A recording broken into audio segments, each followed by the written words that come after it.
ਸਤਿ ਸ੍ਰੀ ਅਕਾਲ। Punjabi radio USA ਸੁਣ ਰਹੇ ਦੇਖ ਰਹੇ ਸਾਰੇ ਹੀ ਸਰੋਤਿਆਂ ਤੇ ਦਰਸ਼ਕਾਂ ਨੂੰ ਜੀ ਆਇਆਂ ਨੂੰ ਆਖਦੇ ਹਾਂ ਪ੍ਰੋਗਰਾਮ ਅਪਡੇਟ ਕੈਲੀਫੋਰਨੀਆ 'ਚ। ਮੈਂ ਰਾਜਕਨਵੀਰ ਸਿੰਘ ਜੁੜ ਚੁੱਕੇ ਨੇ ਮੇਰੇ ਨਾਲ ਇਸ ਮੌਕੇ ਹਰਜੋਤ ਸਿੰਘ ਖਾਲਸਾ ਜੀ। ਹਰਜੋਤ ਸਿੰਘ ਜੀ ਆਇਆਂ ਨੂੰ ਸਵਾਗਤ ਹੈ। ਸਤਿ ਸ੍ਰੀ ਅਕਾਲ। ਸਤਿ ਸ਼੍ਰੀ ਅਕਾਲ, ਧੰਨਵਾਦ ਜੀ ਆਇਆਂ ਨੂੰ। ਪੰਜਾਬੀ ਰੇਡੀਓ ਯੂਐਸਏ ਦੇ ਜਿੰਨੇ ਵੀ ਸਰੋਤੇ ਸਾਡੇ ਸਾਰੇ ਹੀ AM ਸਟੇਸ਼ਨਸ, FM ਸਟੇਸ਼ਨਸ, ਘਰਾਂ ਦੇ ਵਿੱਚ ਰੇਡੀਓ ਸੈਟਸ ਦੇ ਰਾਹੀਂ, ਟੈਲੀਫੋਨ ਦੇ ਰਾਹੀਂ, ਫੇਸਬੁੱਕ, YouTube ਤੇ ਲਾਈਵ ਦੇਖ ਰਹੇ ਹੋ, ਸੁਣ ਰਹੇ ਹੋ, ਸਾਰਿਆਂ ਨੂੰ ਜੀ ਆਇਆਂ ਨੂੰ ਤੇ ਬਹੁਤ ਹੀ ਪਿਆਰ ਤੇ ਸਤਿਕਾਰ ਭਰੀ ਸਤਿ ਸ਼੍ਰੀ ਅਕਾਲ। ਸਰੋਤਿਓ, ਅੱਜ ਮਾਰਚ ਦੀ 20 ਤਰੀਕ ਆ, ਦਿਨ ਵੀਰਵਾਰ ਆ, ਤੇ ਤੁਹਾਡੇ ਲਈ ਸ਼ਾਮ ਦਾ ਅਪਡੇਟ ਕੈਲੀਫੋਰਨੀਆ ਪ੍ਰੋਗਰਾਮ ਲੈ ਕੇ ਹਾਜ਼ਰ ਹੋਏ ਹਾਂ। ਸਾਡੇ ਅੱਜ ਦੇ ਇਸ ਪ੍ਰੋਗਰਾਮ ਨੂੰ ਤੁਹਾਡੇ ਸਾਰਿਆਂ ਤੱਕ ਪਹੁੰਚਾਉਣ 'ਚ ਸਹਿਯੋਗ ਕਰਦੇ ਨੇ ਖਾਲਸਾ ਇੰਸ਼ੋਰੈਂਸ ਏਜੰਸੀ, ਜਿਨ੍ਹਾਂ ਦੇ ਕੋਲੋਂ ਹਰ ਇੱਕ ਤਰੀਕੇ ਦੀ ਇੰਸ਼ੋਰੈਂਸ ਕਰਵਾ ਸਕਦੇ ਹੋ। 1992 ਤੋਂ ਇੰਸ਼ੋਰੈਂਸ ਦੀਆਂ ਸੇਵਾਵਾਂ ਦਿੰਦੇ ਆ ਰਹੇ ਹਨ। ਤੁਸੀਂ ਵੀ ਇੰਸ਼ੋਰੈਂਸ ਬਾਰੇ ਪਤਾ ਕਰਨ ਲਈ ਕਾਲ ਕਰੋ 408-272-2500। US ਇਮੀਗ੍ਰੇਸ਼ਨ ਦਾ ਹੋਵੇ ਕਿਸੇ ਵੀ ਤਰੀਕੇ ਦਾ ਕੰਮ, ਕਾਲ ਅਟਰਨੀ ਜੇ ਟਿਰਕੀਆਣਾ 415-909-0503। Gurbachan Singh Nagra Sacramento, Sarbjit Singh Kulwinder Kaur Dhoot Yuba City, Gurdev Singh Sohal Antelope, Paramjit Singh Dakha Berkeley, Gursahib Singh Bakersfield, Avtar Singh Manzil Clovis. ਸਾਰਿਆਂ ਦਾ ਧੰਨਵਾਦ। ਜੇ ਤੁਸੀਂ ਵੀ ਇਸ ਪ੍ਰੋਗਰਾਮ ਨੂੰ ਸਪਾਂਸਰ ਕਰਨਾ ਚਾਹੁੰਦੇ ਹੋ, ਸੰਪਰਕ ਕਰ ਸਕਦੇ ਹੋ 408-722-7698 ਦੇ ਉੱਤੇ। ਜੀ, ਅੱਜ ਦੀਆਂ ਖਬਰਾਂ ਵੱਲ ਚੱਲੀਏ ਤੇ ਆਪਾਂ ਸਵੇਰੇ ਵੀ ਖਬਰ ਤੁਹਾਡੇ ਨਾਲ ਸਾਂਝੀ ਕੀਤੀ ਸੀ ਵੀ ਪ੍ਰੈਜ਼ੀਡੈਂਟ ਡੋਨਲਡ ਟਰੰਪ ਉਹਨਾਂ ਨੇ ਅੱਜ ਜੋ ਐਜੂਕੇਸ਼ਨ ਡਿਪਾਰਟਮੈਂਟ ਆ ਉਹ ਐਗਜ਼ੀਕਿਊਟਿਵ ਆਰਡਰ ਜਾਰੀ ਕਰਕੇ ਉਸ ਨੂੰ ਖਤਮ ਕਰ ਦਿੱਤਾ ਹੈਗਾ। ਸੋ ਹੁਣ ਉਹਦੇ ਨਾਲ ਬਹੁਤ ਸਾਰੇ ਜਿਹੜੇ ਸਟੂਡੈਂਟਸ ਲੋਨ ਲੈਂਦੇ ਸੀ ਉਹ ਫਿਕਰਮੰਦ ਹੈਗੇ ਵੀ ਉਹ ਕਿੱਦਾਂ ਉਹਨਾਂ ਨੂੰ ਜਿਹੜੇ ਲੋਨ ਮਿਲੂਗੇ। ਸਵੇਰੇ ਹੀ ਪ੍ਰੈਜ਼ੀਡੈਂਟ ਟਰੰਪ ਉਹਨਾਂ ਨੇ ਇਹ ਕਿਹਾ ਸੀ ਵੀ ਜਿਹੜਾ ਐਜੂਕੇਸ਼ਨ ਡਿਪਾਰਟਮੈਂਟ ਆ ਉਹਦਾ ਕੰਮ ਲੋਨ ਦਾ ਨਹੀਂ, ਹਾਲਾਂਕਿ ਇੱਕ ਤਰ੍ਹਾਂ ਦੇ ਨਾਲ ਬਿਗ ਬੈਂਕ ਵਾਂਗ ਕੰਮ ਕਰ ਰਹੀ ਸੀ। ਬਿਲੀਅਨਸ ਆਫ ਡਾਲਰ ਜੋ ਸਟੂਡੈਂਟਸ ਤੇ ਜਿਹੜੇ ਪੇਰੈਂਟਸ ਉਹਨਾਂ ਨੂੰ 1.6 ਟ੍ਰਿਲੀਅਨ ਡਾਲਰ ਜਿਹੜਾ ਦੇ ਚੁੱਕੇ ਆ ਹੁਣ ਤੱਕ 40 ਮਿਲੀਅਨ ਬੋਰੋਅਰਸ ਨੂੰ, ਜਦ ਹੀ ਇਹ ਜੋ ਐਜੂਕੇਸ਼ਨ ਡਿਪਾਰਟਮੈਂਟ ਆ ਉਹ ਸ਼ੁਰੂ ਹੋਈ ਹੈਗੀ ਆ। ਹੁਣ ਉਹ ਜਿਹੜੇ ਲੋਨ ਆ ਕੌਣ ਡਿਪਾਰਟਮੈਂਟ ਆਫ ਕਮਰਸ ਜਾਂ SBA ਹੈਂਡਲ ਕਰੂਗਾ, ਇਹਦੇ ਬਾਰੇ ਹਜੇ ਕੋਈ ਡਿਟੇਲ ਨਹੀਂ ਦਿੱਤੀ ਗਈ ਹੈਗੀ। ਪਰ ਲੇ ਆਫ ਪਹਿਲਾਂ ਕੀਤੀ ਗਈ ਸੀ ਕਾਫੀ ਲੋਕਾਂ ਦੀ, ਜਿਹੜੇ ਰਹਿ ਗਏ ਸੀ 2100 ਦੇ ਕਰੀਬ, ਹੁਣ ਅੱਜ ਉਹਨਾਂ ਦੀ ਵੀ ਜਿਹੜੀ ਆ ਛੁੱਟੀ ਹੋ ਗਈ ਹੈਗੀ ਆ। ਪਰ ਬਹੁਤ ਸਾਰੇ ਹੁਣ ਜਿਹੜੇ ਸਟੂਡੈਂਟ ਆ ਉਹ ਕਹਿੰਦੇ ਜੇ ਡਿਪਾਰਟਮੈਂਟ ਹੀ ਖਤਮ ਹੋ ਗਈ ਤਾਂ ਵੀ ਅਸੀਂ ਲੋਨ ਕਾਹਨੂੰ ਦੇਣਾ। ਸੋ ਉਹਦੇ ਲਈ ਇਹ ਆ ਵੀ ਨਿਊਯਾਰਕ ਟਾਈਮ ਰਿਪੋਰਟ ਕਰ ਰਹੀ ਆ ਵੀ ਨਹੀਂ, ਤੁਹਾਨੂੰ ਪੇਮੈਂਟ ਤਾਂ ਦੇਣੀ ਪੈਣੀ ਆ। ਉਹ ਹੋ ਸਕਦਾ ਵੀ ਡਿਪਾਰਟਮੈਂਟ ਆਫ ਕਮਰਸ ਜਾਂ SBA 'ਚ ਟ੍ਰਾਂਸਫਰ ਕਰ ਦਿੱਤੇ ਜਾਣ, ਪਰ ਜਿਨ੍ਹਾਂ ਦੇ ਕੋਲ ਲੋਨ ਹੈਗੇ ਆ ਉਹਨਾਂ ਨੂੰ ਉਹ ਪੈਸੇ ਦੇਣੇ ਪੈਣੇ ਹੈਗੇ। ਇਹ ਪਹਿਲੀ ਵਾਰ ਨਹੀਂ ਹੋਇਆ। ਇਸ ਤੋਂ ਪਹਿਲਾਂ ਦੇਖੋ, ਜਦੋਂ ਇਹਨਾਂ ਨੇ US ਦੀ ਸਰਕਾਰ ਨੇ ਕਿੰਨੀਆਂ ਜਿਹੜੀਆਂ ਮੈਡੀਕਲ ਵੀ ਚੱਲ ਰਹੀਆਂ ਚੀਜ਼ਾਂ ਨੂੰ ਵੀ ਬੰਦ ਕਰਤਾ ਸੀ। ਬਹੁਤ ਸਾਰੇ ਜਿਹੜੇ ਲੋਕ ਟਰਾਇਲਸ ਦੇ ਵਿੱਚ ਸੀ, ਕਈਆਂ ਦੇ ਸਰੀਰ ਦੇ ਵਿੱਚ ਦਵਾਈਆਂ ਦੇ ਨਾਲ ਟੈਸਟ ਕੀਤਾ ਜਾ ਰਿਹਾ ਸੀ, ਕਈਆਂ ਦੇ ਇਕਵਿਪਮੈਂਟ ਪਾਇਆ ਸੀ। ਉਹ ਹੁਣ ਕੱਢਣ ਪਾਉਣ ਨੂੰ ਵਿਚਾਰੇ ਪਤਾ ਹੀ ਨਹੀਂ ਲੱਗ ਰਿਹਾ ਵੀ ਕਿਸ ਪਾਸੇ ਵੱਲ ਨੂੰ ਜਿਹੜਾ ਉਹਨਾਂ ਨੇ ਉਹ ਜਾਣਾ ਆ। ਉਧਰ ਇਸ ਮੌਕੇ ਦਾ ਫਾਇਦਾ ਚੱਕਦੇ ਹੋਏ ਡੈਮੋਕ੍ਰੇਟ ਪਾਰਟੀ ਵਾਰ ਕਰ ਰਹੀ ਹੈ ਪ੍ਰੈਜ਼ੀਡੈਂਟ ਟਰੰਪ ਦੇ ਉੱਤੇ। DNC ਦੀ ਜਿਹੜੀ ਚੇਅਰ ਕੈਨ ਮਾਰਟਿਨ, ਉਹਨਾਂ ਨੇ ਕਿਹਾ ਵੀ ਪ੍ਰੈਜ਼ੀਡੈਂਟ ਟਰੰਪ ਜਿਹੜਾ ਸਟੂਡੈਂਟਸ ਦੇ ਬਾਰੇ ਕੁਛ ਵੀ ਪਰਵਾਹ ਨਹੀਂ ਕਰਦੇ, ਜਿੱਦਾਂ ਉਹਨਾਂ ਨੇ ਡਿਪਾਰਟਮੈਂਟ ਆਫ ਐਜੂਕੇਸ਼ਨ ਦੇ ਉਲਟ ਮੂਵ ਲਿਆ ਆ। ਉਹਨਾਂ ਨੇ ਇੱਥੋਂ ਤੱਕ ਵੀ ਕਿਹਾ ਵੀ ਡੋਨਲਡ ਟਰੰਪ ਤੇ ਉਹਨਾਂ ਦੇ ਨਾਲ ਜਿਹੜੇ ਕਰਪਟ ਬਿਲੀਅਨੇਅਰਸ ਆ, ਜਿਹੜੇ ਉਹਨਾਂ ਨੇ ਐਜੂਕੇਸ਼ਨ ਦੇ ਸਕੱਤਰ ਦੇ ਤੌਰ ਦੇ ਉੱਤੇ ਇੰਸਟਾਲ ਕੀਤੇ ਆ। 50 ਮਿਲੀਅਨ ਪਬਲਿਕ ਸਕੂਲ ਜਿਹੜੇ ਸਟੂਡੈਂਟਸ ਆ ਅਕ੍ਰੋਸ ਅਮਰੀਕਾ, ਉਹਨਾਂ ਦੇ ਬਾਰੇ ਉਹਨਾਂ ਨੂੰ ਬਿਲਕੁਲ ਵੀ ਚਿੰਤਾ ਨਹੀਂ ਆ। ਅਸੀਂ ਕਹਿੰਦੇ ਵੀ ਇਨਵੈਸਟ ਕਰਨਾ ਚਾਹੀਦਾ ਆ ਨਿਆਣਿਆਂ ਦੇ ਵਿੱਚ, ਕਿਡਸ ਦੇ ਵਿੱਚ, ਇੰਸਟੈਡ ਆਫ ਬਿਲੀਅਨੇਅਰਸ। ਹੁਣ US ਦਾ ਜੇ ਦੇਖਿਆ ਜਾਵੇ ਤਾਂ ਜਿਹੜੇ ਨਵੇਂ ਬਣੇ ਕਮਰਸ ਦੇ ਸਕੱਤਰ ਸੀਗੇ ਉਹ ਟੈਸਲਾ ਦੇ ਸ਼ੇਅਰ ਖਰੀਦਣ ਨੂੰ ਲੋਕਾਂ ਨੂੰ ਉਤਸ਼ਾਹਿਤ ਕਰ ਰਹੇ ਸੀਗੇ। ਇਹ ਹੁਣ ਸਿੱਧੀ ਕਰਪਸ਼ਨ ਨਹੀਂ ਤਾਂ ਜਿਹੜੀ ਉਹ ਚੀਜ਼ ਕੀ ਹੈਗੀ ਆ ਵੀ ਆਪਣੇ ਇੱਕ ਆੜੀ ਦਾ, ਆਪਣੇ ਦੋਸਤ ਦਾ ਜਿਹੜੀ ਕੰਪਨੀ ਆ ਉਹਨੂੰ ਬਚਾਉਣ ਖਾਤਰ ਕੀ ਕੁਛ ਨਹੀਂ ਜਿਹੜਾ ਉਹ ਚੱਲ ਰਿਹਾ। ਸੋ ਕਹਿੰਦੇ ਵੀ 45 ਸਾਲ ਲੱਗੇ, ਉਸ ਤੋਂ ਵੀ ਵੱਧ ਵਕਤ ਜਿਹੜਾ ਉਹ ਲੱਗਾ ਇਹ ਡਿਪਾਰਟਮੈਂਟ ਨੂੰ ਇੱਥੇ ਤੱਕ ਲਿਆਉਣ ਦੇ ਲਈ, ਤੇ ਉਹਨਾਂ ਨੇ ਪਲ ਦੇ ਵਿੱਚ ਇਹ ਸਾਰਾ ਕੁਛ ਖਤਮ ਕਰ ਦਿੱਤਾ। ਜਿੱਥੇ ਵਾਈਟ ਹਾਊਸ ਇਹ ਕਹਿ ਰਿਹਾ ਆ ਵੀ ਇਹਦੇ ਕਰਨ ਦੇ ਨਾਲ ਅਸੀਂ ਸੂਬੇ ਦੇ ਕੋਲ ਸਗੋਂ ਵੱਧ ਅਖਤਿਆਰ ਜਿਹੜੇ ਉਹ ਘੱਲ ਦਿੱਤੇ ਆ। ਸਟੇਟ ਜਿਹੜੀ ਹੁਣ ਡਿਪਾਰਟਮੈਂਟਸ ਆ ਉਹ ਆਪਣੇ ਐਜੂਕੇਸ਼ਨ ਦੇ ਲਈ ਜ਼ਿੰਮੇਵਾਰ ਹੋਣਗੇ। ਆਪਾਂ ਨੂੰ ਸਭ ਨੂੰ ਹੀ ਪਤਾ ਹੈ ਵੀ ਵੱਖ-ਵੱਖ ਸਟੇਟਸ ਪਹਿਲਾਂ ਵੀ ਐਜੂਕੇਸ਼ਨ ਦੇ ਕਰਿਕੂਲਮ ਤੋਂ ਲੈ ਕੇ ਕਿਹਨੂੰ ਹਾਇਰ ਕਰਨਾ, ਕਿਹਨੂੰ ਫਾਇਰ ਕਰਨਾ, ਕਿਹੜੀ ਕਿਤਾਬ ਰੱਖਣੀ, ਕਿਹੜੀ ਨਹੀਂ ਰੱਖਣੀ, ਉਸ ਦਾ ਰੌਲਾ ਰੱਪਾ ਜਿਹੜਾ ਉਹ ਪੈਂਦਾ ਹੀ ਰਹਿੰਦਾ ਆ। ਪਰ ਇਹ ਜਿਹੜੀਆਂ ਹੁਣ ਲੋਨਸ ਨੂੰ ਲੈ ਕੇ ਜਿਹੜੀ ਫੈਡਰਲ ਫੰਡਿੰਗ ਆ, ਗ੍ਰਾਂਟਸ ਨੂੰ ਲੈ ਕੇ, ਉਸ ਨੂੰ ਲੈ ਕੇ ਜਿਹੜਾ ਉਹ ਖਾਸਾ ਜਿਹੜਾ ਉਹ ਭੰਬਲ ਭੂਸਾ ਪੈਣ ਵਾਲਾ ਹੈਗਾ ਆ। ਪੈਲ ਗ੍ਰਾਂਟਸ ਹੋ ਗਈਆਂ, ਫਾਫਸਾ ਹੋ ਗਈ, ਇਹਨਾਂ ਸਾਰੀਆਂ ਚੀਜ਼ਾਂ ਦੇ ਉੱਤੇ ਇੱਕ ਵੱਡਾ ਅਸਰ ਜਿਹੜਾ ਆਉਂਦੇ ਸਮੇਂ ਦੇ ਵਿੱਚ ਵਿਦਿਆਰਥੀਆਂ ਦੇ ਉੱਤੇ ਪੈ ਸਕਦਾ ਆ। ਜੇ ਦੱਸਦੇ ਜਾਈਏ, ਟਰੰਪ ਪ੍ਰਸ਼ਾਸਨ ਚਾਰਟਰ ਸਕੂਲਸ ਦੇ ਹੱਕ ਦੇ ਵਿੱਚ ਜ਼ਿਆਦਾ ਹਮੇਸ਼ਾ ਜਿਹੜੀ ਤਵੱਕੋ ਰੱਖਦਾ ਆ। ਅਗਲੀ ਖਬਰ ਕੁਛ ਇਮੀਗ੍ਰੇਸ਼ਨ ਦੇ ਨਾਲ ਰਿਲੇਟਡ ਜੋ ਆਪਾਂ ਤੁਹਾਡੇ ਨਾਲ ਸਾਂਝੀ ਕਰਨ ਜਾ ਰਹੇ ਹੈਗੇ ਆ। ਧੜਾ ਧੜ ਲੋਕਾਂ ਦੀ ਇਹ ਜਿਹੜੀ ਫੜਫੜਾਈ ਆ ਉਹ ਆਈਸ ਵੱਲੋਂ ਹੋ ਰਹੀ ਆ। ਹੁਣ ਇੱਕ ਹੋਰ ਜਾਰਜ ਟਾਊਨ ਯੂਨੀਵਰਸਿਟੀ ਦਾ ਜਿਹੜਾ PhD ਦਾ ਸਟੂਡੈਂਟ ਆ, ਭਾਰਤੀ ਮੂਲ ਦਾ ਆ, ਬਦਰ ਖਾਨ ਸੂਰੀ, ਉਸ ਨੂੰ ਜਿਹੜਾ ਅਰੈਸਟ ਕਰ ਲਿਆ ਗਿਆ ਆਈਸ ਵੱਲੋਂ। ਤੇ ਜਿਹੜੇ ਜੱਜ ਆ ਉਹ ਕਹਿ ਰਿਹਾ ਵੀ ਉਹਨਾਂ ਨੂੰ ਰਿਪੋਰਟ ਨਹੀਂ ਕੀਤਾ ਜਾ ਸਕਦਾ, ਪਰ ਇਮੀਗ੍ਰੇਸ਼ਨ ਵਾਲਿਆਂ ਨੇ ਚੱਕ ਲਿਆ ਆ। ਬਦਰ ਖਾਨ ਸੂਰੀ ਇੰਡੀਅਨ ਨੈਸ਼ਨਲ ਆ, PhD ਕਰਦਾ, ਸਟੂਡੈਂਟ ਵੀਜ਼ੇ ਦੇ ਉੱਤੇ ਸੀ, ਤੇ ਉਹਨੂੰ ਅਕਿਊਜ਼ ਕੀਤਾ ਗਿਆ ਵੀ ਉਹ ਹਮਾਸ ਦਾ ਜਿਹੜਾ ਪ੍ਰੋਪੇਗੈਂਡਾ ਸਪਰੈਡ ਕਰਦਾ ਸੀ ਸੋਸ਼ਲ ਮੀਡੀਆ ਤੇ, ਜਾਂ ਉਹਦਾ ਇੱਕ ਕਨੈਕਸ਼ਨ ਕਹਿੰਦੇ ਵੀ ਇੱਕ ਸਸਪੈਕਟਡ ਟੈਰਰਿਸਟ ਜੋ ਕਿ ਸੀਨੀਅਰ ਐਡਵਾਈਜ਼ਰ ਆ ਹਮਾਸ ਦਾ, ਉਹਦੇ ਨਾਲ ਹੈਗਾ ਆ। ਸੋ ਸੈਕਟਰੀ ਆਫ ਸਟੇਟ ਮਾਰਕੋ ਰੂਬੀਓ ਨੇ ਮਾਰਚ 15 ਨੂੰ ਕਿਹਾ ਸੀ ਕਿ ਜੋ ਸੂਰੀ ਦੀਆਂ ਐਕਟੀਵਿਟੀਜ਼ ਆ ਉਹ USA ਦੇ ਵਿੱਚ ਉਹ ਡਿਪੋਰਟੇਬਲ ਹੈਗੀਆਂ ਆ under the immigration and national act. So ਉਸ ਨੂੰ ਜਿਹੜਾ ਡਿਪੋਰਟ ਕੀਤਾ ਜਾ ਸਕਦਾ ਹੈਗਾ। ਇਸ ਤੋਂ ਪਹਿਲਾਂ ਇੱਕ ਹੋਰ ਭਾਰਤੀ ਮੂਲ ਦੀ ਕੁੜੀ ਜਿਹੜੀ PhD ਕਰਦੀ ਸੀਗੀ, ਉਹ ਕੈਨੇਡਾ ਇੱਥੋਂ ਭੱਜ ਗਈ ਸੀਗੀ। ਤੇ ਇਸੇ ਤਰ੍ਹਾਂ ਜੋ ਇੱਕ ਹੋਰ ਜੋ ਪਾਲਸਤੀਨੀਅਨ ਮੂਲ ਦਾ ਹੈਗਾ ਆ ਖਲੀਲ, ਉਹਦੇ ਬਾਰੇ ਆਪਾਂ ਤੁਹਾਡੇ ਨਾਲ ਰੋਜ਼ ਡਿਸਕਸ ਕਰਦੇ ਰਹਿੰਦੇ ਆ। ਮਹਿਮੂਦ ਖਲੀਲ, ਉਹ ਹਜੇ ਜੋ ਕੋਲੰਬੀਆ ਯੂਨੀਵਰਸਿਟੀ ਦੇ ਵਿੱਚ ਸੀ, ਉਹ ਵੀ ਜਿਹੜਾ ਡਿਪੋਰਟੇਸ਼ਨ ਦੀ ਜਿਹੜਾ ਵੇਟ ਕਰ ਰਿਹਾ ਹੈਗਾ। ਸੂਰੀ ਨੂੰ ਜਿਹੜਾ ਵੀਜ਼ਾ ਦਿੱਤਾ ਗਿਆ ਸੀ ਉਹ PhD ਕਰਨ ਲਈ ਦਿੱਤਾ ਗਿਆ ਸੀ, peace building in Iraq and Afghanistan. So ਇਹਦੇ ਉੱਤੇ ਉਹ ਕੰਮ ਕਰ ਰਿਹਾ ਸੀ। ਬਿਲਕੁਲ। ਇਸ ਤੋਂ ਬਿਨਾਂ ਕੁਝ ਜੀ ਹਰਜੋਤ ਸਿੰਘ ਜੀ, ਹਾਂ ਜੀ, ਇਹਦੇ ਵਿੱਚ ਇੱਕ ਜਿਹੜੀ ਚੀਜ਼ ਐਡ ਕਰਦੇ ਜਾਈਏ, ਖਲੀਲ ਦਾ ਜਿਹੜਾ ਕੇਸ ਆ ਲੂਜ਼ੀਆਨਾ ਦੇ ਵਿੱਚ ਇਹਨੂੰ ਚੱਕ ਕੇ ਮਾਰਿਆ ਸੀ 1000 ਮੀਲ ਦੂਰ, ਜਿੱਥੋਂ ਇਹਨੂੰ ਗ੍ਰਿਫਤਾਰ ਕੀਤਾ ਸੀਗਾ। ਤੇ ਹੁਣ ਇਵੈਂਚੁਅਲੀ ਨਿਊ ਜਰਸੀ ਦੇ ਵਿੱਚ ਵਾਪਸ ਈਸਟ ਕੋਸਟ ਵੱਲ ਨੂੰ ਜਿਹੜਾ ਕੇਸ ਆ ਉਸ ਦੀ ਸੁਣਵਾਈ ਲਿਆਉਣ ਦੇ ਲਈ ਜਿਹੜੀ ਉਸ ਦੀ ਅਰਜ਼ੀ ਲਾਈ ਗਈ ਸੀ ਉਸ ਨੂੰ ਮਨਜ਼ੂਰ ਕਰ ਲਿਆ ਗਿਆ ਆ। ਹੁਣ ਜਿਹੜੇ ਡਿਪਾਰਟਮੈਂਟ ਆਫ ਸਟੇਟ ਹੈਗਾ ਆ, ਸੈਕਟਰੀ ਨੇ ਸਟੇਟ ਦੇ ਡਿਪਾਰਟਮੈਂਟ ਦੇ, ਉਹਨਾਂ ਨੇ ਫੈਸਲਾ ਲੈਣਾ ਵੀ ਖਲੀਲ ਨੂੰ ਕਿਉਂ ਜਿਹੜਾ ਆ ਉਹ ਡਿਪੋਰਟ ਕਰ ਦੇਣਾ ਚਾਹੀਦਾ ਆ। ਇਸੇ ਚੀਜ਼ਾਂ ਦੇ ਵਿੱਚ ਜਿਹੜੇ ਹਰਜੋਤ ਸਿੰਘ ਜਿੱਦਾਂ ਕਹਿ ਰਹੇ ਵੀ ਇਮੀਗ੍ਰੇਸ਼ਨ ਦੀਆਂ ਹੋਰ ਨਿਊਜ਼ ਦੇ ਵਿੱਚ ਅੱਜ ਆਪਾਂ ਇੱਕ ਹੋਰ ਖਬਰ ਕੀਤੀ ਸੀ, ਉਹ ਇੱਕ ਵਾਰੀ ਫਿਰ ਆਪਣੇ ਜਿਹੜੇ ਦਰਸ਼ਕਾਂ ਦੇ ਨਾਲ, ਸਰੋਤਿਆਂ ਦੇ ਨਾਲ ਸ਼ੇਅਰ ਕਰ ਲਈਏ ਜਿਨ੍ਹਾਂ ਨੇ ਅਜੇ ਤੱਕ ਰੇਡੀਓ ਤੇ ਨਹੀਂ ਸੁਣੀ। ਭਾਰਤੀ ਮੂਲ ਦਾ ਇੱਕ ਸ਼ਰਨ ਪਰਜੀਵਾਲ ਨਾਂ ਦਾ ਬੰਦਾ, 25 ਸਾਲ ਉਸ ਦੀ ਉਮਰ ਆ, ਉਸ ਨੂੰ ਫੈਡਰਲ ਏਜੰਟਸ ਦੇ ਮੋਹਰੇ ਝੂਠ ਬੋਲਣ ਲਈ ਤੇ US ਦੀ ਪਾਸਪੋਰਟ ਦੇ ਵਿੱਚ ਉਹਦੀ ਐਪਲੀਕੇਸ਼ਨ ਦੇ ਵਿੱਚ ਝੂਠੀਆਂ ਸਟੇਟਮੈਂਟਸ ਦਾਖਲ ਕਰਨ ਦੇ ਲਈ ਗਲਤ ਜਿਹੜੇ ਪੇਪਰ ਆ ਉਹ ਲਾਉਣ ਖਾਤਰ 5 ਮਹੀਨੇ ਦੀ ਸਜ਼ਾ ਸੁਣਾਈ ਗਈ ਸੀ, ਤੇ ਹੁਣ ਕਹਿੰਦੇ ਵੀ ਉਸ ਨੂੰ ਡਿਪੋਰਟ ਕੀਤਾ ਜਾਊਗਾ। ਇਹ ਕੋਈ ਜ਼ਿਆਦਾ ਹੀ ਚੁਸਤ ਬੰਦਾ ਜਿਹੜਾ ਉਹ ਬਣਦਾ ਸੀਗਾ ਸ਼ਰਨ ਪਰਜੀਵਾਲ। 2021 ਦੇ ਵਿੱਚ ਕਹਿੰਦੇ ਦਾਖਲ ਹੋਇਆ ਸੀ ਸਟੂਡੈਂਟ ਵੀਜ਼ੇ ਦੇ ਉੱਤੇ। 2023 ਦੇ ਵਿੱਚ ਇਹਨੇ US ਦੇ ਪਾਸਪੋਰਟ ਦੀ ਐਪਲੀਕੇਸ਼ਨ ਭਰ ਦਿੱਤੀ, ਜਦ ਕਿ ਕੋਈ ਵੀ ਜਿਹੜਾ ਸਟੂਡੈਂਟ ਵੀਜ਼ੇ ਦੇ ਉੱਤੇ ਆਇਆ, ਜਿਹੜਾ ਨਾਨ ਇਮੀਗ੍ਰੈਂਟ ਵੀਜ਼ਾ ਹੁੰਦਾ, ਉਹ ਇਸ ਤਰੀਕੇ ਦੇ ਨਾਲ ਭਰ ਨਹੀਂ ਸਕਦਾ। ਸਟੂਡੈਂਟ ਵੀਜ਼ੇ ਤੇ ਵੀ ਜਿਹੜਾ ਜਦੋਂ ਇਹ ਆਇਆ ਤੇ ਕਹਿੰਦੇ ਵੀ ਇਹਨੂੰ ਕਾਲਜ ਨੇ ਵੀ, ਸਕੂਲ ਨੇ ਵੀ ਜਿਹੜਾ ਉਹ ਕੱਢ ਦਿੱਤਾ ਸੀਗਾ ਇਹ ਉਸ ਦੇ ਜਿਹੜੇ ਸਕੂਲ ਦੇ ਵਿੱਚੋਂ ਕੋਈ ਕਾਰਨ ਜਿਹੜੇ ਉਹ ਰਹੇ ਹੋਣ। ਮੈਰੀਲੈਂਡ ਦੇ ਵਿੱਚ ਇਸਨੇ ਨਕਲੀ ਬਰਥ ਸਰਟੀਫਿਕੇਟ ਬਣਵਾ ਲਿਆ ਪਤੰਦਰ ਨੇ, ਤੇ ਉਹ ਸਰਟੀਫਿਕੇਟ ਬਣਾਉਣ ਤੋਂ ਬਾਅਦ ਦੇ ਵਿੱਚ ਇਹਨੇ ਐਪਲੀਕੇਸ਼ਨ ਲਾ ਦਿੱਤੀ ਵੀ ਮੈਨੂੰ ਪਾਸਪੋਰਟ ਜਿਹੜਾ ਬਣਾ ਦਿਓ। ਪਾਸਪੋਰਟ ਦੇ ਲਈ ਇਹਨੇ 2023 ਦੇ ਵਿੱਚ ਜਨਵਰੀ 'ਚ ਐਪਲੀਕੇਸ਼ਨ ਲਾਈ, ਫਿਰ ਇਹ ਕਾਲਾ ਪੈ ਗਿਆ, ਕਹਿੰਦਾ ਮੇਰਾ ਪਾਸਪੋਰਟ ਕਿਉਂ ਨਹੀਂ ਆਇਆ। ਇਹ ਡਿਪਾਰਟਮੈਂਟ ਆਫ ਸਟੇਟ ਦੇ ਵਿੱਚ ਚਲਾ ਗਿਆ ਵੀ ਦੱਸੋ ਮੇਰੀ ਪਾਸਪੋਰਟ ਐਪਲੀਕੇਸ਼ਨ ਦਾ ਕੀ ਸਟੇਟਸ ਆ। ਤੇ ਉੱਥੇ ਜਦ ਇਹਦੀ ਇੰਟਰਵਿਊ ਕੀਤੀ ਗਈ ਤਾਂ ਉੱਥੇ ਇਹਨੇ ਕਈ ਤਰ੍ਹਾਂ ਦੇ ਝੂਠ ਬੋਲੇ ਪਹਿਲਾਂ, ਫਿਰ ਬਾਅਦ ਦੇ ਵਿੱਚ ਜਦ ਗੱਲਾਂ ਬਾਤਾਂ ਦੇ ਵਿੱਚ ਇਹਨੂੰ ਦੱਸਿਆ ਗਿਆ ਵੀ ਕਾਕਾ ਤੇਰਾ ਤਾਂ ਅਸੀਂ ਸਭ ਪਤਾ ਕਰ ਲਿਆ, 2021 ਤੂੰ ਸਟੂਡੈਂਟ ਵੀਜ਼ੇ ਤੇ ਆਇਆ ਸੀ, ਤੇਰੇ ਫਿੰਗਰਪ੍ਰਿੰਟ ਤਾਂ ਮੈਚ ਕਰ ਗਏ ਆ ਜਿਹੜੇ ਉੱਥੇ ਵੀਜ਼ੇ ਦੇ ਵਿੱਚ ਹੋਏ ਸੀ। ਫਿਰ ਕਹਿੰਦੇ ਵੀ ਇਹ ਸਾਰਾ ਸੱਚ ਮੰਨ ਗਿਆ, ਤੇ ਹੁਣ ਇਸ ਨੂੰ 5 ਮਹੀਨੇ ਦੀ ਜਿਹੜੀ ਸਜ਼ਾ ਤੋਂ ਬਾਅਦ ਹੁਣ ਕਹਿੰਦੇ ਵੀ ਇਸ ਨੂੰ ਡਿਪੋਰਟ ਕਰ ਦਿੱਤਾ ਜਾਊਗਾ।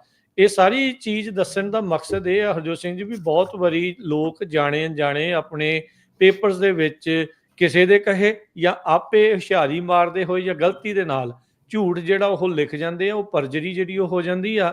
ਤੇ ਇੱਥੋਂ ਖਬਰ ਤੋਂ ਇਹ ਪਤਾ ਲੱਗਦਾ ਵੀ ਇਹ ਹੁਣ ਜਿਹੜੇ ਡਿਪਾਰਟਮੈਂਟ ਨੇ ਜੇ ਤੁਸੀਂ ਕਿਸੇ ਵੀ ਤਰੀਕੇ ਦੀ ਕੋਈ ਛੋਟੀ ਮੋਟੀ ਵੀ ਆਪਣੀ ਗਲਤੀ ਕਰਦੇ ਆ, ਖਾਸ ਕਰਕੇ ਆਪਣੇ ਆਪ ਨੂੰ ਧੱਕੇ ਨਾਲ US ਸਿਟੀਜ਼ਨ ਦੱਸਣ ਦੀ ਗੱਲ ਕਰਦੇ ਆ, ਇੱਥੇ ਤੱਕ ਦੇ ਜਿਹੜਾ ਆ ਉਹ ਬਰਥ ਸਰਟੀਫਿਕੇਟ ਤੱਕ ਵੀ ਬਣਾਉਣ ਵਾਲੀ ਗੱਲ ਕਰ ਲਈ ਸੀ। ਸੋ ਉਹਨਾਂ ਦੀ ਫਿਰ ਉਹ ਖੈਰ ਨਹੀਂ ਜਿਹੜੀ ਉਹ ਰਹਿੰਦੀ। ਸੋ ਦੰਦ ਬਹੁਤ ਤਿੱਖੇ ਨੇ ਇਸ ਟਾਈਮ USCIS ਵਾਲਿਆਂ ਦੇ, ਆਈਸ ਵਾਲਿਆਂ ਦੇ, CBP ਵਾਲਿਆਂ ਦੇ।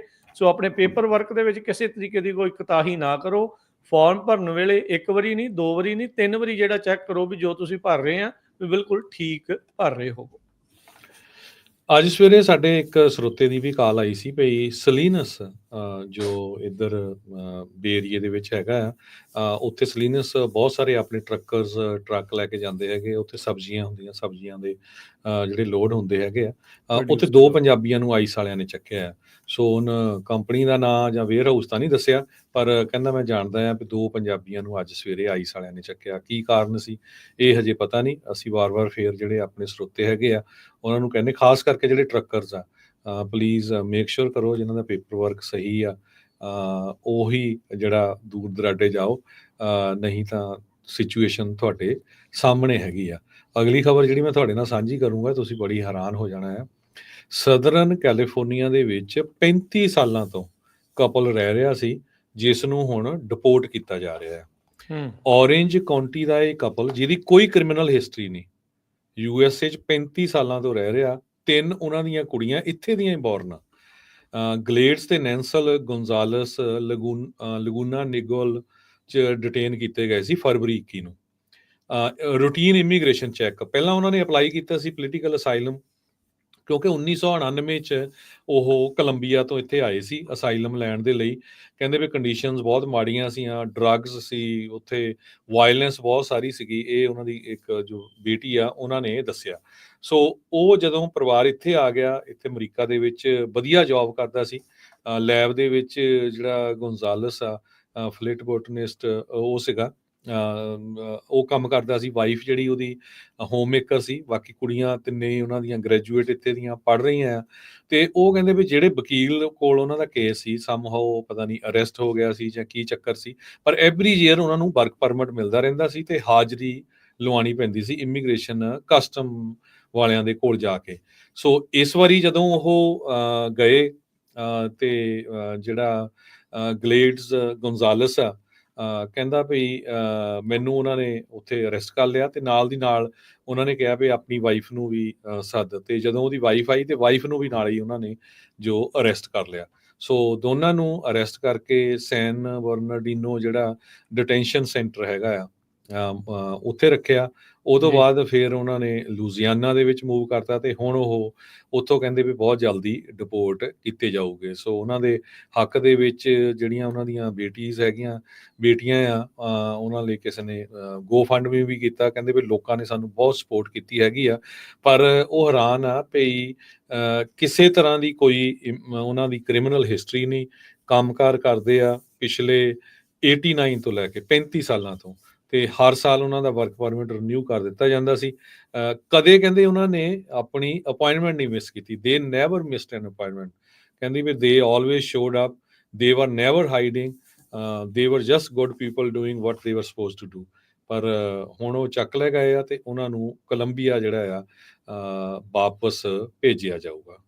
ਜੀ, ਅਗਲੀ ਗੱਲ ਕਰਦੇ ਹਾਂ। ਇੱਕ ਜੱਜ ਨੇ ਈਲਨ ਮਸਕ ਹੁਣਾਂ ਦੀ ਜਿਹੜੀ ਡੌਜ ਉਸ ਨੂੰ ਸੋਸ਼ਲ ਸਿਕਿਉਰਿਟੀ ਰੈਕਰਡਸ ਐਕਸੈਸ ਕਰਨ ਦੇ ਉੱਤੇ ਬਲੌਕ ਲਗਾ ਦਿੱਤੀ ਇਹ ਜਿਹੜੇ ਰਾਸ਼ਟਰਪਤੀ ਟਰੰਪ ਦੇ ਜਿਹੜੇ ਇਸ ਟਾਈਮ ਉਹ ਦੱਸਦੇ ਨੇ ਐਲਨ ਜਿਹੜੇ ਹਾਲੈਂਡਰ ਉਹਨਾਂ ਨੇ ਕਿਹਾ ਵੀ ਜਿਹੜੇ ਟਰੰਪ ਹੁਣਾਂ ਦੀ ਜਿਹੜੀ ਕੋਸ਼ਿਸ਼ ਫਰਾਡ ਲੱਭਣ ਦੀ ਸਪੋਜ਼ਿਡਲੀ, ਉਹ ਕਹਿੰਦੇ ਇੱਕ ਫਿਸ਼ਿੰਗ ਐਕਸਪੀਡੀਸ਼ਨ ਹੈਗੀ ਉਹਨਾਂ ਨੇ ਆਪਣੇ ਰਿਸਟ੍ਰੇਨਿੰਗ ਆਰਡਰ ਦੇ ਵਿੱਚ ਜੱਜ ਨੇ ਇਹ ਆਖ ਦਿੱਤਾ ਸੋ ਇਹ ਜੱਜ ਐਲਨ ਹਾਲੈਂਡਰ ਉਹਨਾਂ ਨੇ ਹੁਣ ਰੋਕ ਲਗਾ ਦਿੱਤੀ ਮਸਕ ਜੋ ਦੁਨੀਆ ਦਾ ਸਭ ਤੋਂ ਅਮੀਰ ਆਦਮੀ ਇਸ ਟਾਈਮ, ਬਹੁਤ ਵੱਡਾ ਜਿਹੜਾ ਪੋਲੀਟੀਕਲ ਬੈਕਰ ਵੀ ਰਾਸ਼ਟਰਪਤੀ ਟਰੰਪ ਦਾ, ਉਹਨਾਂ ਨੂੰ ਜ਼ਿੰਮੇਵਾਰੀ ਦਿੱਤੀ ਹੋਈ ਰਾਸ਼ਟਰਪਤੀ ਟਰੰਪ ਦੇ ਦੁਆਰਾ ਵੀ ਉਹ ਕਾਸਟ ਉਹਨਾਂ ਨੂੰ ਘੱਟ ਕਰੇ, ਫੈਡਰਲ ਗਵਰਨਮੈਂਟ ਦੇ ਜਿਹੜੇ ਇੰਪਲਾਈਜ਼ ਉਹਨਾਂ ਨੂੰ ਫਾਇਰ ਕਰਨ ਤੇ ਜਿਹੜੇ ਹੋਰ ਸਰਕਾਰੀ ਪ੍ਰੋਜੈਕਟ ਕੰਟਰੈਕਟਸ ਜਿਹੜੇ ਚੱਲ ਰਹੇ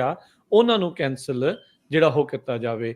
ਸੋ 10 ਜਾਣਿਆਂ ਦੀ ਜਿਹੜੀ ਕਹਿੰਦੇ ਟੀਮ ਆ ਡੌਜ ਦੀ, ਟਰੰਪ ਐਡਮਿਨਿਸਟ੍ਰੇਸ਼ਨ ਜੋ ਦੱਸਦਾ ਆ ਵੀ ਉਹ ਫੈਡਰਲ EMPLOYEES ਹੈਗੇ ਨੇ SSA ਦੇ ਉੱਤੇ, ਉੱਥੇ ਜਾ ਕੇ ਰੀਡ ਓਨਲੀ ਐਕਸੈਸ ਜੋ ਉਹਨਾਂ ਨੂੰ ਮਿਲੀ ਸੀਗੀ, ਸੱਤਾਂ ਨੂੰ ਉਹਨਾਂ ਦੇ ਵਿੱਚੋਂ ਜਿਹੜੀ ਉਹ ਮਿਲੀ ਸੀਗੀ, ਤੇ ਹੁਣ ਉਸ ਚੀਜ਼ ਨੂੰ ਰੋਕ ਦਿੱਤਾ ਗਿਆ ਆ ਫੈਡਰਲ ਜੱਜ ਦੇ ਦੁਆਰਾ ਵੀ ਇਹਨਾਂ ਨੂੰ ਜਿਹੜੇ ਸੋਸ਼ਲ ਸਿਕਿਉਰਿਟੀ ਐਡਮਿਨਿਸਟ੍ਰੇਸ਼ਨ ਆ ਉਸ ਦੇ ਜਿਹੜੇ ਡਾਟਾ ਆ ਉਹ ਨਾ ਦਿੱਤਾ ਜਾਵੇ। ਸੋ ਇਹ ਡੌਜ ਪਹਿਲੀ ਵਾਰੀ ਨਹੀਂ, ਇਸ ਤੋਂ ਪਹਿਲਾਂ ਵੀ ਉਹ ਬਹੁਤ ਸਾਰੀਆਂ ਜਿਹੜੀਆਂ ਏਜੰਸੀਜ਼ ਦੇ ਵਿੱਚ ਇਸੇ ਤਰੀਕੇ ਦੇ ਨਾਲ ਦਾਖਲ ਹੋ ਕੇ ਉਹਨਾਂ ਨੇ ਜਿਹੜੀ ਇਨਫੋਰਮੇਸ਼ਨ ਆ ਉਹ ਦੇਖੀ ਸੀ, ਜਿਹਦੇ ਵਿੱਚ ਉਹ ਵਾਰ-ਵਾਰ ਕਹਿ ਰਹੇ ਆ ਵੀ ਬਹੁਤ ਜ਼ਿਆਦਾ ਵੇਸਟ ਆ, ਬਹੁਤ ਜ਼ਿਆਦਾ ਕਰਪਸ਼ਨ ਜਿਹੜੀ ਇਸ ਦੇ ਵਿੱਚ ਵੱਖ-ਵੱਖ ਏਜੰਸੀਜ਼ ਦੇ ਵਿੱਚ ਚੱਲ ਰਹੀ ਆ। ਸੋ ਹੁਣ ਲੈਟਸ ਸੀ ਅੱਗੇ ਜਿਹੜਾ ਉਹ ਕੀ ਬਣਦਾ ਹੈ, ਪਰ ਬਹੁਤ ਸਾਰੇ ਅਦਾਲਤਾਂ ਆ ਉਹ ਰਾਸ਼ਟਰਪਤੀ ਟਰੰਪ ਹੋਣਾ ਦੇ ਇਹਨਾਂ ਸਾਰੇ ਕੰਮਾਂ ਦੇ ਵਿੱਚ ਹਾਲ ਦੀ ਘੜੀ ਅੜਿੱਕਾ ਜਿਹੜੀਆਂ ਉਹ ਡਾ ਰਹੀਆਂ ਨੇ।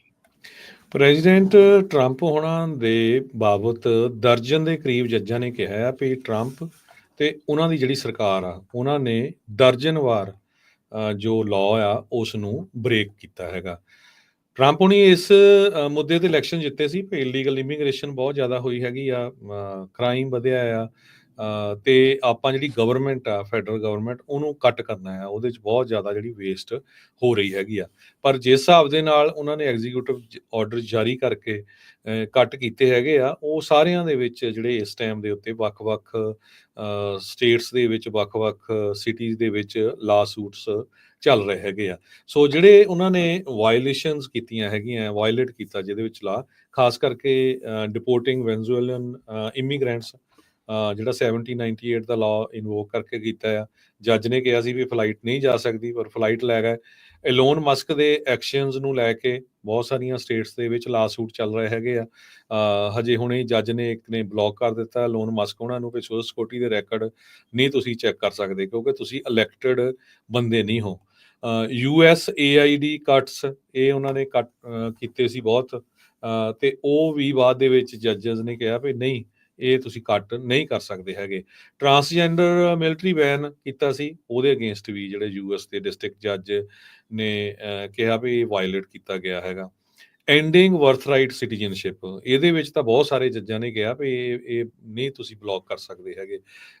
ਜਿਹੜਾ ਇਹ ਸੁਪਰੀਮ ਕੋਰਟ ਦਾ ਜਿਹੜਾ ਕਿਹਾ ਵੀ 14 ਅਮੈਂਡਮੈਂਟ ਦੇ ਅੰਦਰ ਜਿਹੜਾ ਵੀ ਲੋਕ ਕੋਈ ਇੱਥੇ ਬੋਰਨ ਹੁੰਦਾ ਜਾਂ ਉਹ ਇੱਥੇ ਦਾ ਹੀ ਸਿਟੀਜ਼ਨ ਬਣਦਾ ਆ। ਸਸਪੈਂਡਿੰਗ ਇਹ ਰਿਫਿਊਜੀ ਐਡਮਿਸ਼ਨ ਪ੍ਰੋਗਰਾਮ, ਇਹ ਵੀ ਵਾਇਲੇਟ ਕੀਤਾ। ਫਾਇਰਿੰਗ ਫੈਡਰਲ EMPLOYEES, ਹਜ਼ਾਰਾਂ ਦੀ ਗਿਣਤੀ ਦੇ ਵਿੱਚ ਲੋਕਾਂ ਨੂੰ ਫੋਰਸਫੁਲੀ ਕਿਹਾ ਗਿਆ ਵੀ ਰਿਜ਼ਾਈਨ ਕਰ ਜਾਓ ਜਾਂ ਫਾਇਰ ਕੀਤੇ ਗਏ, ਕੱਢ ਦਿੱਤੇ ਗਏ, ਪਰ ਬਾਅਦ ਦੇ ਵਿੱਚ ਜੱਜਸ ਨੇ ਕਿਹਾ ਵੀ ਨਹੀਂ, ਉਹਨਾਂ ਨੂੰ ਫੇਰ ਹਾਇਰ ਕਰਨਾ ਪਊਗਾ। ਫੈਡਰਲ ਫੰਡਿੰਗ ਫਰੀਜ਼ ਕੀਤੀ ਗਈ।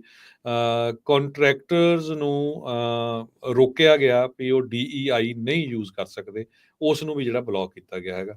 ਸੋ ਇਹ ਮੇਨ ਕੇਸਿਸ ਆ, ਦਰਜਨ ਤੋਂ ਵੱਧ ਕੇਸਿਸ ਆ, ਤੇ ਦਰਜਨ ਤੋਂ ਵੱਧ ਜੱਜ ਕਹਿ ਰਹੇ ਆ ਵੀ ਇੱਥੇ ਜਿਹੜਾ ਟਰੰਪ ਐਡਮਿਨਿਸਟ੍ਰੇਸ਼ਨ ਆ ਉਹਨਾਂ ਨੇ ਟੋਟਲੀ ਜਿਹੜਾ ਲਾ ਆ ਉਸ ਨੂੰ ਬ੍ਰੇਕ ਕੀਤਾ ਜੀ।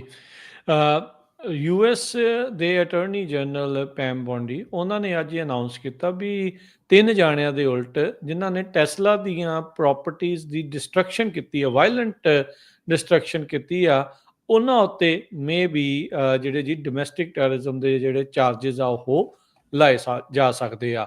ਉਹ ਜਿਹੜੇ ਕਾਫੀ ਤਗੜੇ ਜਿਹੜੇ ਕਹਿੰਦੇ ਵੀ ਚਾਰजेस ਆ ਉਹ ਲੱਗਣ ਵੀ ਜਾ ਰਹੇ ਆ। ਸਟੇਟਮੈਂਟ ਜਿਹੜੀ ਜਾਰੀ ਕੀਤੀ ਆ ਅਟਾਰਨੀ ਜਨਰਲ ਪੈਮ ਬੌਂਡੀ ਨੇ, ਉਹ ਕਹਿੰਦੇ ਵੀ ਜਿਹੜੇ ਦਿਨ ਸੀਗੇ ਕਮਿਟ ਕ੍ਰਾਈਮ ਕਰਨ ਦੇ, ਜਿਹਦੇ ਵਿੱਚ ਤੁਹਾਨੂੰ ਲੱਗਦਾ ਸੀ ਵੀ ਕੁਝ ਨਹੀਂ ਬਣੂਗਾ, ਉਹ ਦਿਨ ਹੁਣ ਲੱਦ ਗਏ, ਉਹ ਦਿਨ ਖਤਮ ਹੋ ਗਏ ਆ। ਕਹਿੰਦੇ ਵੀ let this be a warning, if you join this wave of domestic terrorism against Tesla properties, Department of Justice will put you behind bars। ਸੋ ਸਿੱਧੇ ਤੌਰ ਦੇ ਤੇ ਉਹਨਾਂ ਨੇ ਦੱਸ ਦਿੱਤਾ ਵੀ ਟੈਸਲਾ ਦੀ ਪ੍ਰਾਪਰਟੀ ਦੇ ਉਲਟ ਜੇ ਤੁਸੀਂ ਇਦਾਂ ਦਾ ਵਾਇਲੈਂਟ ਕ੍ਰਾਈਮ ਕਰਦੇ ਆ, ਉਹਨੂੰ ਅਸੀਂ ਡੋਮੈਸਟਿਕ ਟੈਰਰਿਜ਼ਮ ਦੇ ਤੌਰ ਤੇ ਦੇਖਾਂਗੇ ਤੇ ਤੁਸੀਂ ਸਲਾਖਾਂ ਦੇ ਪਿੱਛੇ ਜਿਹੜੇ ਉਹ ਹੋਣਗੇ। 3 ਜਾਣਿਆਂ ਦੇ ਉਲਟ ਜਿਨ੍ਹਾਂ ਨੇ ਮੋਲੋਟੋਵ ਕਾਕਟੇਲ ਵਰਤਦੇ ਹੋਏ ਟੈਸਲਾ ਦੀਆਂ ਗੱਡੀਆਂ ਤੇ ਚਾਰਜਿੰਗ ਸਟੇਸ਼ਨਸ ਨੂੰ ਅੱਗ ਜਿਹੜੀ ਲਗਾਈ ਸੀ, ਉਹਨਾਂ ਦੇ ਉਲਟ ਕਹਿੰਦੇ ਵੀ ਫੁੱਲ ਫੋਰਸ ਆਫ ਲਾ ਦਾ ਸਾਹਮਣਾ ਜਿਹੜਾ ਹੁਣ ਉਹਨਾਂ ਨੂੰ ਕਰਨਾ ਪਊਗਾ। ਇਸ ਤੋਂ ਇਲਾਵਾ ਕਹਿੰਦੇ ਵੀ ਇੱਕ ਜਾਣੇ ਨੂੰ ਹੋਰ ਗ੍ਰਿਫਤਾਰ ਕੀਤਾ ਗਿਆ ਲਵਲੈਂਡ ਕੋਲੋਰਾਡੋ ਤੋਂ, ਕਹਿੰਦੇ ਵੀ ਉਹ ਵੀ ਮੋਲੋਟੋਵ ਕਾਕਟੇਲਸ ਦੇ ਨਾਲ ਟੈਸਲਾ ਨੂੰ ਅੱਗ ਲਾਉਣ ਦੀ ਜਿਹੜੀ ਉਹ ਕੋਸ਼ਿਸ਼ ਕਰ ਰਿਹਾ ਸੀ। ਇੱਕ ਹੋਰ ਚਾਰਲਸਟਨ ਸਾਊਥ ਕੈਰੋਲੀਨਾ ਤੋਂ ਆਲਰੇਡੀ ਜਿਹੜਾ ਉਹ ਗ੍ਰਿਫਤਾਰ ਕੀਤਾ ਜਿਹੜਾ ਉਹ ਜਾ ਚੁੱਕਾ ਹੈਗਾ ਆ। ਸੋ ਇਸ ਟਾਈਮ ਜਿਹੜੀ ਪੂਰੀ ਸਰਕਾਰੀ ਮਸ਼ੀਨਰੀ ਟੈਸਲਾ ਦੇ ਉਲਟ ਕਿਸੇ ਵੀ ਤਰੀਕੇ ਦੇ ਪ੍ਰੋਟੈਸਟ, ਵਾਇਲੈਂਟ ਪ੍ਰੋਟੈਸਟ ਨੂੰ ਅੱਗ ਲਾਉਣ ਵਾਲੀ ਜਿਹੜੀ ਅੱਗਜਨੀ ਨੂੰ ਉਹ ਬਹੁਤ ਹੀ ਭਿਆਨਕ ਰੂਪ ਦੇ ਵਿੱਚ ਦੇਖ ਰਹੀ ਆ, ਤੇ ਬਹੁਤ ਤਗੜੇ ਤਗੜੇ ਜਿਹੜੇ ਚਾਰजेस, ਡੋਮੈਸਟਿਕ ਟੈਰਰਿਜ਼ਮ ਤੱਕ ਦੇ ਜਿਹੜੇ ਚਾਰजेस ਉਹਨਾਂ ਲੋਕਾਂ ਦੇ ਉਲਟ ਲੱਗਣ ਜਾ ਰਹੇ ਨੇ। ਪਹਿਲਾਂ ਆਪਾਂ ਇਮੀਗ੍ਰੇਸ਼ਨ ਦੀ ਗੱਲ ਕਰਦੇ ਸੀ। ਇੱਕ ਇਮੀਗ੍ਰੇਸ਼ਨ ਨਾਲ ਰਿਲੇਟਡ ਹੋਰ ਖਬਰ ਆ ਵੀ ਅਰੋਰਾ ਜਿਹੜਾ ਆਈਸ ਡਿਟੈਂਸ਼ਨ ਸੈਂਟਰ ਹੈਗਾ ਕੋਲੋਰਾਡੋ ਦੇ ਵਿੱਚ, ਉੱਥੇ ਕਹਿੰਦੇ ਬਿਜਲੀ ਚੱਲ ਗਈ, ਤੇ ਬਿਜਲੀ ਚੱਲਣ ਦੇ ਦੌਰਾਨ 2 ਜਾਣੇ ਉੱਥੋਂ ਭੱਜ ਗਏ। 24 ਸਾਲਾਂ ਦਾ ਰੋਮੇਰੋ ਤੇ 32 ਸਾਲਾਂ ਦਾ ਗੋਂਜ਼ਾਲਸ। ਤੇ ਬਾਅਦ ਦੇ ਵਿੱਚ ਜਦੋਂ ਪਤਾ ਲੱਗਿਆ, ਕਹਿੰਦੇ ਵੀ ਉਹਨਾਂ ਨੇ ਪੁਲਿਸ ਨੂੰ ਕੰਟੈਕਟ ਕੀਤਾ, 911 ਕਾਲਸ ਕੀਤੀਆਂ, ਉਹਨਾਂ ਨੇ ਕਿਸੇ ਤਰ੍ਹਾਂ ਦਾ ਰਿਸਪੌਂਸ ਨਹੀਂ ਦਿੱਤਾ, ਕਿਉਂਕਿ ਉਹਨਾਂ ਨੇ ਸਾਥ ਆਈਸ ਦਾ ਨਹੀਂ ਦਿੱਤਾ। ਪੁਲਿਸ ਵਾਲਿਆਂ ਨੇ ਇਹ ਕਿਹਾ ਵੀ ਤੁਸੀਂ 5 ਘੰਟੇ ਬਾਅਦ ਸਾਨੂੰ ਕਾਲ ਕਰ ਰਹੇ ਆ ਜਦੋਂ ਦੇ ਬੰਦੇ ਭੱਜੇ ਹੋ ਆ, ਪਰ ਹਜੇ ਤੱਕ ਵੀ ਉਹ ਜਿਹੜੇ ਦੋਨੋਂ ਜਾਣੇ ਆ ਗੋਂਜ਼ਾਲਸ ਤੇ ਰੋਮੇਰੋ, ਇੱਕ 24 ਸਾਲਾਂ ਦਾ, ਇੱਕ 32 ਦਾ, ਉਹ ਆਈਸ ਦੇ ਡਿਟੈਂਸ਼ਨ ਸੈਂਟਰ ਚੋਂ ਭੱਜ ਚੁੱਕੇ ਆ, ਤੇ ਅਜੇ ਤੱਕ ਵੀ ਉਹਨਾਂ ਨੂੰ ਅਰੈਸਟ ਨਹੀਂ ਕੀਤਾ ਗਿਆ। ਜੀ, ਸਮਾਂ ਆਪਣੇ ਪ੍ਰੋਗਰਾਮ ਦਾ ਇੱਥੇ ਹੀ ਸਮਾਪਤ ਜਿਹੜਾ ਹੁੰਦਾ ਹੈ। ਜਾਣ ਤੋਂ ਪਹਿਲਾਂ ਮਾਰਕੀਟਸ ਦਾ ਜੇ ਤੁਹਾਨੂੰ ਹਾਲ ਦੱਸਦੇ ਜਾਈਏ, ਅੱਜ ਡਾਓ ਜੋਨ ਦੇ ਵਿੱਚ 11 ਪੁਆਇੰਟਾਂ ਦੀ ਗਿਰਾਵਟ ਦਰਜ ਕੀਤੀ ਗਈ, 41,953 ਤੇ ਬੰਦ ਹੋਇਆ। S&P 12 ਪੁਆਇੰਟ ਘਟ ਕੇ 5663, ਨੈਸਡੈਕ 59 ਪੁਆਇੰਟ ਘਟ ਕੇ 17,692 ਦੇ ਉੱਤੇ। ਸੋਨੇ ਦਾ ਭਾਅ $3,051 ਪ੍ਰਤੀ ਆਉਂਸ, ਕੱਚੇ ਤੇਲ ਦੀ ਕੀਮਤ $68 ਪ੍ਰਤੀ ਬੈਰਲ ਰਹੀ। 10 ਈਅਰ ਯੀਲਡ 4.24%। ਬਿਟਕੋਇਨ ਦੇ ਵਿੱਚ ਕ੍ਰਿਪਟੋ ਕਰੰਸੀ 'ਚ ਬਿਟਕੋਇਨ 84,438, ਇਥੀਰੀਅਮ 1992 US$ ਦੇ ਬਰਾਬਰ ਚੱਲ ਰਿਹਾ ਆ। $1 ਦੇ ਬਰਾਬਰ ਕੈਨੇਡਾ ਦੇ $1 ਤੇ 43 ਸੈਂਟ ਰਹੇ ਆ। $1 ਦੇ ਬਰਾਬਰ ਪਾਕਿਸਤਾਨ ਦੇ $280 ਤੇ 10 ਪੈਸੇ। $1 ਦੇ ਬਰਾਬਰ ਇੰਡੀਆ ਦੇ $86 ਤੇ 33 ਪੈਸੇ। ਇੱਥੇ ਪ੍ਰੋਗਰਾਮ ਦੀ ਸਮਾਪਤੀ। ਮੇਰੇ ਰਾਜਕਰਮਵੀਰ ਸਿੰਘ ਵੱਲੋਂ ਤੇ ਹਰਜੋਤ ਸਿੰਘ ਵੱਲੋਂ ਤੁਹਾਨੂੰ ਸਭ ਨੂੰ ਪਿਆਰ ਸਤਿਕਾਰ ਸੈਨਿਕ ਜਿਹੀ ਸਤਿ ਸ੍ਰੀ ਸਤਿ ਸ੍ਰੀ ਅਕਾਲ। ਅਕਾਲ। ਜਿੰਨੇ ਵਾਸਤੇ ਰਹੋ, ਹੱਸਦੇ ਖੇਲਦੇ ਰਹੋ, ਸੁਣਦੇ ਰਹੋ, ਦੇਖਦੇ ਰਹੋ ਪੰਜਾਬੀ ਰੇਡੀਓ USA।